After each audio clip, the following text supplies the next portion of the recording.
Yan, isa magandang araw po sa ating lahat. So, may nagtatanong kung ano daw yung gamit natin. Ito, gamit natin ay ipa.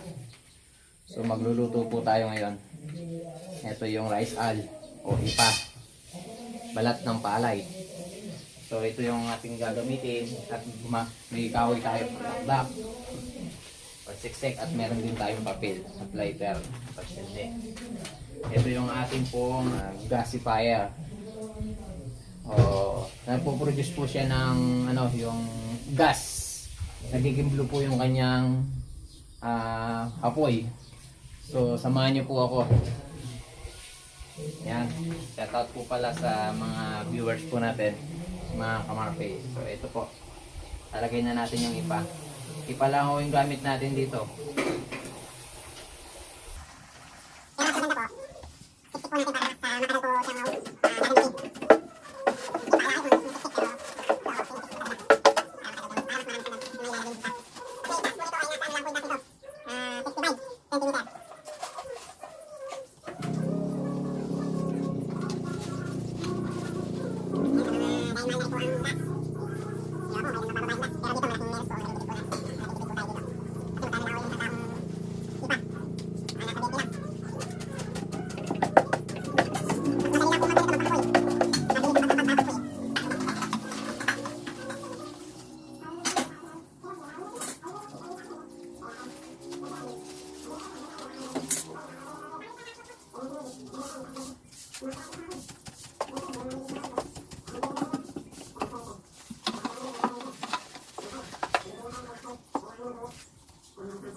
Nakapagluto na tayong kanin at ulam dito. Pero sa tansya ko baka di man matapos lahat ng linuluto nating kanin at ulam. Hindi pa mauubusan to. Kasi siniksik natin. Yan, so ilalagay na natin dito. Pasok natin ganyan. At syempre para safety, yan natin na-lock sa likod. Para safe po yan. So ito, yan na natin ng papel.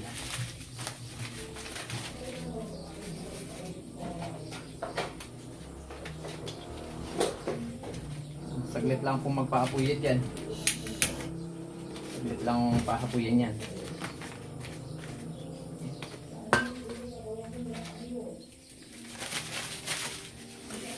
Mabilis ang pagpapahapoy.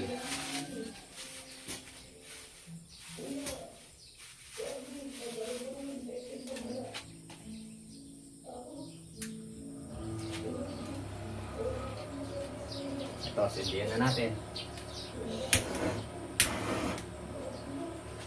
Ito, nakasindi na.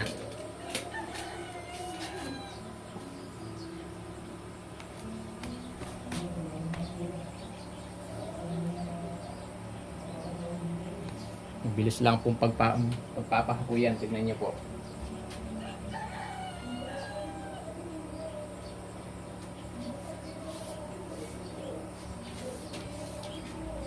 Napakabilis po. Tignan niyo.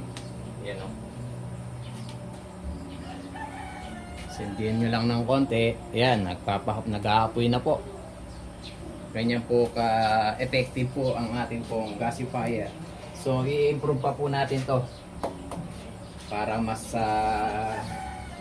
matibay yung gagawin po natin. Ayan o. Tignan nyo po.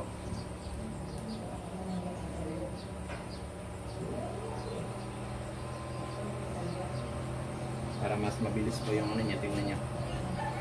Gaano siya ka-effective yung ating pong gasifier o kalangdi ipa gas stove.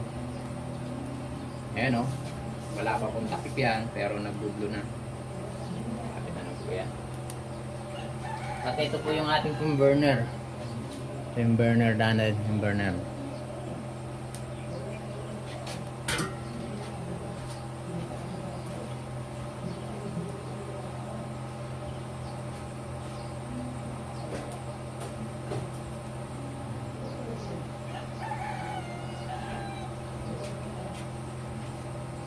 Ganda ng apoy oh.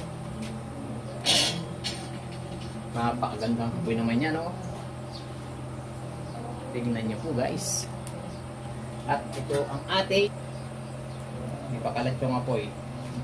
Pwede na rin takpan.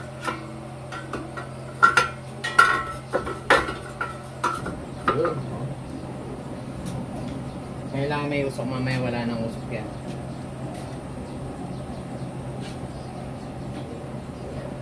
So, lagyan na natin yung ating pong nilulutong kanin. Napakagandang apoy naman yan. Tignan nyo guys. Baba natin.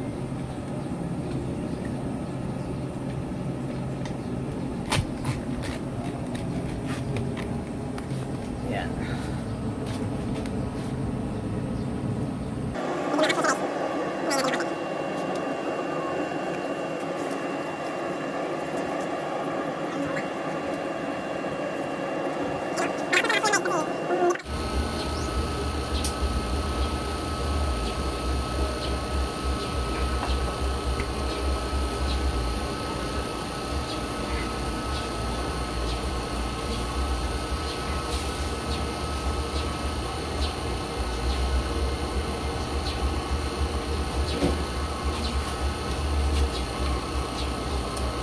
Guys, luto na guys oh.